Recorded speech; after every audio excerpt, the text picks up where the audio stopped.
Hi, welcome to Blog to Your Talent, and we are on lesson 13, and we are on the topic of advantages of blogging. One of the advantages of blogging to your talent is that the information that you give your readers is always available, and that's because of the internet. The internet is always on. Your information is stored out there on some big server in the world. In fact, it's usually stored on several servers across the world that you may not know about. You don't have to worry about any of that.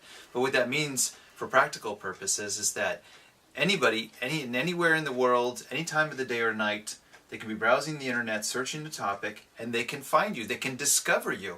You don't have to send them anything. You don't have to do any coordination. It's always available to other people, which is really fantastic. So you could be at church, and it's after church, you're starting to talk to someone, and they discover that you have a particular interest in kayaking. You're really an outdoors person as related to your talent, and then you can tell them, hey, go check out my blog called kayakingOutdoors.com. I'm making that up, so I don't know if it exists. You can search it.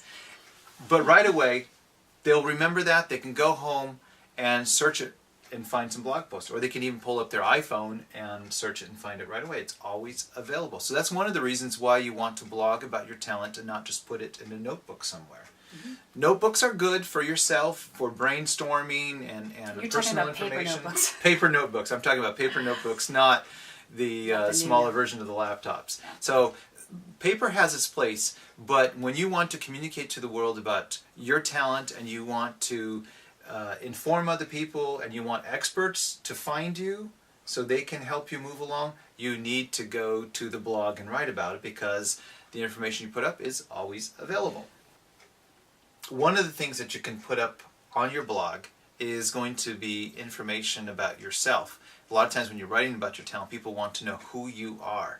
And a good way to do that is to get your information up there. Now, what kind of difference does that make to have your About Me page? It makes a huge difference. And one of the reasons, I know for myself when I am exploring a topic, if I can't find an About Me page on that blog, I'm not sure if that is legit. I don't know if the information is true. I don't know.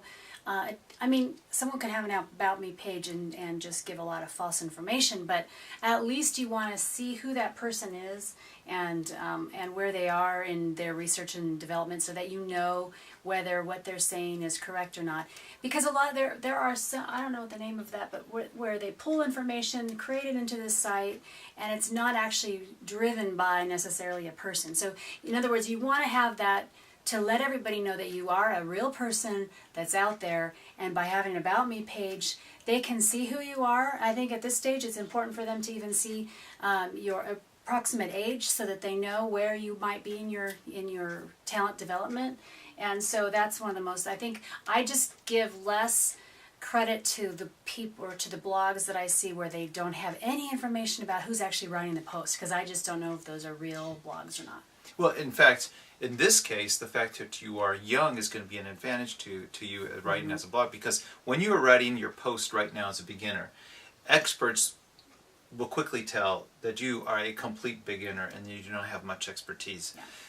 But if they know that you are young, they're going to be impressed by the fact that you have at least that amount of knowledge at that age. So in this case, you do want to make it clear that you are a young person to make allowances. If you're writing the same information and you were in your 40s or in your 50s, they want to know, what have you been doing all your life then? It's not good. They're going to have a really hard time wanting to keep following that. But if they know that at such a young age you're already showing such a strong and dedicated focus, they're going to want to keep tabs on you. So this About Me page is going to be very helpful. So all you have to do is just be honest. You don't have to disclose lots of private information, but just make it personable. Explain exactly who you are and why you're interested in this. So this is going to be your exercise in this lesson. I want you to create a post, simply entitle it About Me.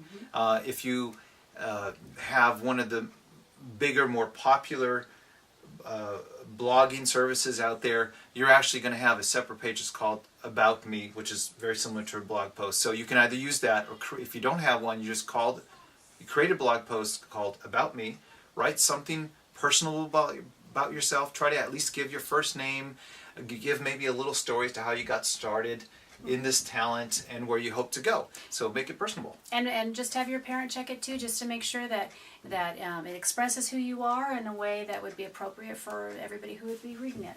Excellent. All right, that's your exercise for today, and we will see you on the next one. Happy Talent Journey. The About Me page, Caleb. What's your About Me page about? Me. Nah, it's Done.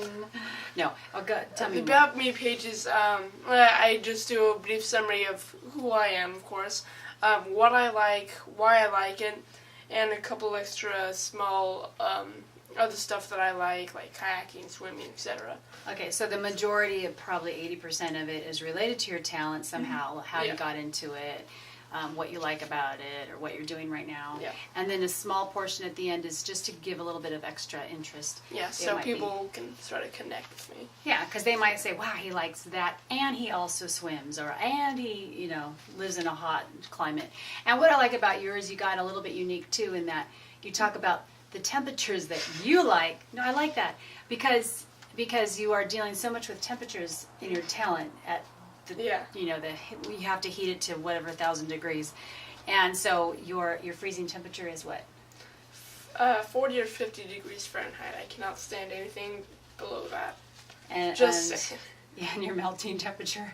Melting Do you call temperature. It, is that what you call it on your site? Well, no, just the too hot temperature Okay. is about 120, 30 or so. So you can withstand quite a bit of I can. outside regular I temperature prefer. outside, which here where we live, it does get pretty hot. I'd rather so. burn to death than freeze.